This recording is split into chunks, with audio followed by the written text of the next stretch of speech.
This is Aamir सुल्तान।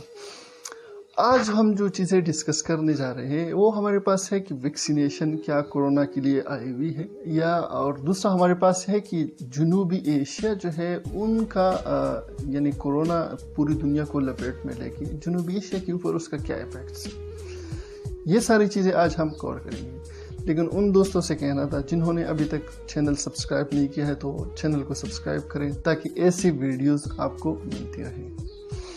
सबसे पहले हम स्टार्ट कर लेते हैं कि भाई कोरोना वायरस पूरी दुनिया के यानी चंद एक ममालिक है, बहुत गरीब ममालिक जो जिनमें जो है नहीं है, बाकी सारी दुनिया में जो है कोरोना फैल चुकी है। अब अगर आप जनूबी एशिया को देखें, यानी अभी तक 2.5 लाख जो है वो अमवात हो चुकी है, लेकिन अगर आप जनूबी एशिया को देखें, जनूबी एशिया की जो आबादी है वो 1.9 बिलियन आबादी है, यानी पूरी दुनिया की यानी 1/4 जो हमारे पास आबादी है वो जनूबी एशिया की है। लेकिन अगर आप केसेस को देख लें तो जनूबी एशिया में अब तक जो है यानी 1222 केसेस जो है वो अमवात जो है वो कोरोना की वजह से हो चुकी है। अगर आप पाकिस्तान में देखें तो पाकिस्तान में भी दुनिया की छठी बड़ी आबादी है, जिनमें 20,000 की तादाद में लोग जो है अफेक्टेड हो चुके हैं और सिर्फ 470 तकरीबन लोग जो है उनकी अमवात हो चुकी है।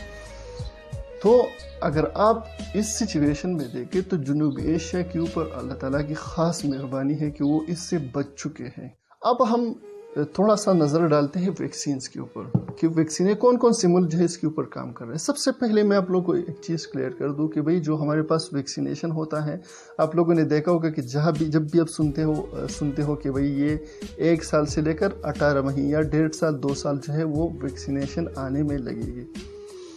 तो अब वैक्सीनेशन टाइम क्यों लेता है? बेसिकली वैक्सीन मार्केट में आने के लिए उनको 3 फेजेस से गुजरना पड़ता है। सबसे पहले जो हमारे पास फेज होती है वो होती है इसकी स्टोरेज, कि आया ये अपने आप को मेंटेन रखती है या नहीं, ये जितनी भी मेडिकेशन बनी हुई है ये कितनी टेम्परेचर पे या कितनी कंसंट्रेशन में अपने आप को क्या करती है, ये मेंटेन रखती है। दूसरी चीज़ की ट्रायल्स होते हैं वो होती है कि आप पहले इनको एनिमल से जो है वो इनको इंजेक्ट किया जाता है, एक्सपेरिमेंट्स की जाती हैं एनिमल्स के ऊपर। फिर हमारे पास वॉलंटियर्स के ऊपर क्या करते हैं, ये ट्रायल्स होती हैं। तीसरा जो हमारे पास होता है जो ह्यूमन कैरियर से जो लोग अफेक्टेड हैं उनको दिया जाता है। तो ये ह्यूमन ट्रायल्स के लिए आपको क्या लेनी पड़ती है, सबसे पहले आपको अप्रूवल लेनी पड़ती है मिनिस्ट्री ऑफ हेल्थ से। इसके बाद हमारे पास आती है एफिकेसी, जो लास्ट स्टेज होता है वो एफिकेसी होता है कि आया ये अपने आप की एफिकेसी जो है इसकी कितनी है, बेहतर है या नहीं, या अपनी जो ट्रायल्स में दिखा चुकी है ये बेहतर है या नहीं है। तो इसी वजह से ये टाइम लेती है क्योंकि इतनी एक्सपेरिमेंट है, इतनी फेजेस से गुजरना पड़ता है। अब चाइना के 3 जो हमारे पास कंपनीज हैं इन्होंने इनके ऊपर काम किया है, शुरू किया है। एक हमारे पास है वुहान इंस्टीट्यूट, दूसरा हमारे पास है साइनोवेक बायोटेक्स और तीसरा हमारे पास है कैंसिनो बायोलॉग्स।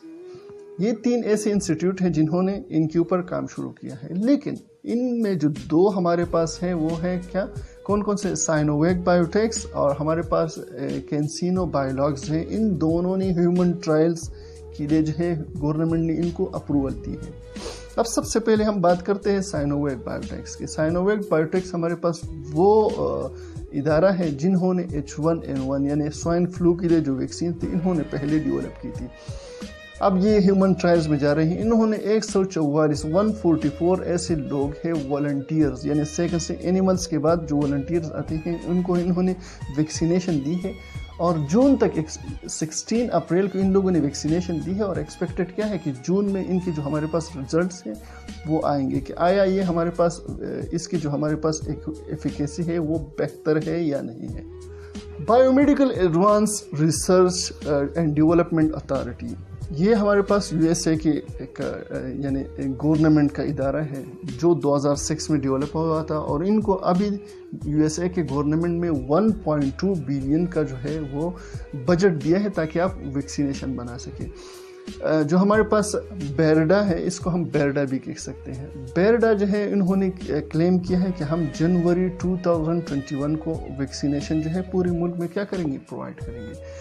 उसके बाद जो हमारे पास आती है یعنی ابھی تک ان لوگ جو ہے یہ فرسٹ فیز میں بھی نہیں جا چکے ہیں، یا ان لوگوں نے جو ہے بتایا ہی نہیں ہے، کیونکہ آپ لوگوں نے دیکھا ہوگا کہ جتنی بھی ان کی جو ہمارے پاس الرجک جو ہمارے پاس منسٹری آف ہیلتھ ہے، انہوں نے اب تک یہ نہیں کرنا، انہوں نے صرف یہ کنفرم کیا کہ at the end of year یا نیکسٹ ایئر ہم کیا کریں گے، ویکسینیشن بنائیں گے۔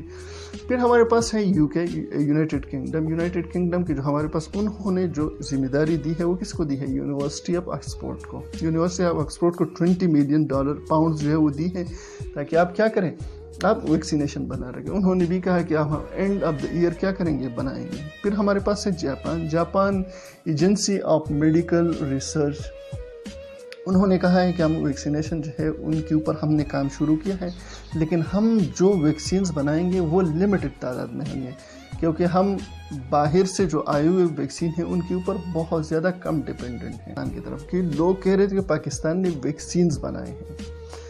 پاکستان نے ویکسین نہیں بنائی ہے، انہوں نے جو دیکھو جو ڈاکٹر طاہر شمسی نے جو طریقہ بتایا تو وہ بہترین طریقہ ہے۔ انہوں نے کہا تھا کہ بھئی آپ کیا کرو، جن لوگوں کو کورونا پازیٹیو جن کا آ چکا ہے اور ان کے بعد انہوں نے ٹریٹمنٹ لی ہے، ٹریٹمنٹ کے بعد ڈسچارج ہو چکے ہیں، تو اس کا مطلب یہ ہے کہ ان لوگوں کے اندر جو باڈی ہیں ان کے اندر اینٹی باڈیز بن چکی ہیں۔ اب کیا کریں گے، جو اب ان لوگوں، کیونکہ ان کے جو ٹیسٹ ہے وہ بعد میں نگیٹو آئے ہیں، تو آپ ان سے پلازما لے لو اور جو لوگ انفیکٹڈ ہیں ان کو دے دو، تو اس سے کیا ہو جائے گا کہ ان کے اندر بھی امیون سسٹم جو ہے وہ بلڈ اپ ہو جائے گا، اور جو ہمارے پاس ان کے جو سائن اینڈ سمٹم ہے وہ نہیں ہوں گے، یا جو ہمارے پاس ٹیسٹ ہے وہ نگیٹو آئیں گے۔ تو ان میں جو ہے بڑا ڈیفرنس تھا، لوگ اس کو ویکسین سمجھ رہے ہیں۔